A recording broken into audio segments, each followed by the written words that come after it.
দেখো কি অবস্থা, আমের পাতাগুলো পড়ছে আর মাটির কেমন করে যেন আসছে, ঝাড় দিলে যাওয়ার চায় না।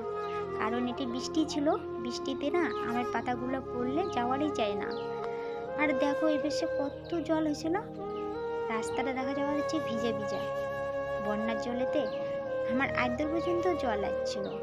আর ওদিক কতগুলো মানুষ কিন্তু মাছ মারি দিচ্ছে। আর এই যে দেখো আইনের অবস্থা কেমন হচ্ছে, বৃষ্টির জন্য না আইনার পর্যন্ত মাটিগুলো চলে গেছে। আর শাড়ি একটা দেখা যাওয়া দিচ্ছে, ওই শাড়িটা দিয়ে কাঞ্চাগুলো কিন্তু ঢাকিতাম, কাঞ্চাগুলো ঢাকিতাম, কারণ কাঞ্চার মাটিগুলো যেন অন্যটা চলে যায় না। গ্রামের বাড়িতে কি জানেন তো, প্রতি বছরে দুর্গাপুজোর সময় কাঞ্চা বাঁধলে লাগে আর মাটি কিন্তু থাকে না।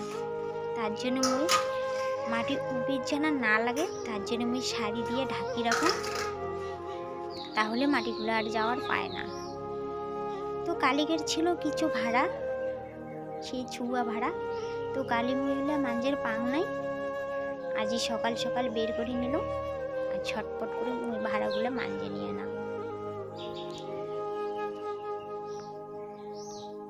তারপরে তো আজই রথযাত্রা, রথযাত্রার জন্য বউ মানছির কত কাজ।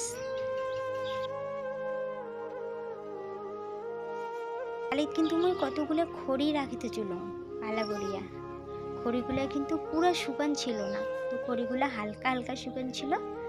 আর মই খড়িগুলো আন্নাত বের করে দিলাম, দিয়ে এদি মোচা চালে করে দিলাম।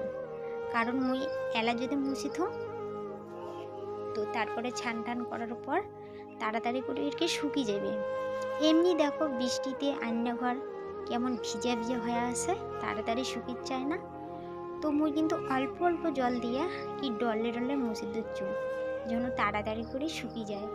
আর ভাসতে যাচ্ছে একটা পিড়া নিয়ে যাওয়ার জন্য। তো দেখো ভাসতে কিন্তু খুব সরম খাওয়া দিচ্ছে।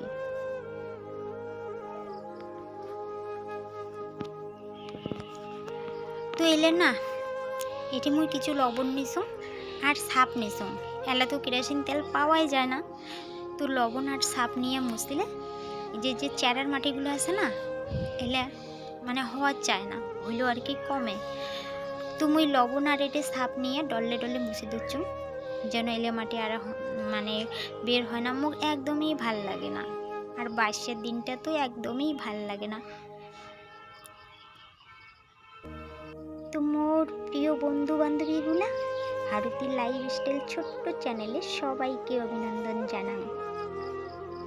তো ঝটপট করে মুই একটা ব্রাশ নিয়ে তাড়াতাড়ি স্নান টান করিয়া রান্না বসে দিলুম, কারণ মোর শ্বশুর আগুরি ভাত খায়। তো তার জন্যই কিন্তু আজই এদিন নিরামিষ রান্না বসাইছুম।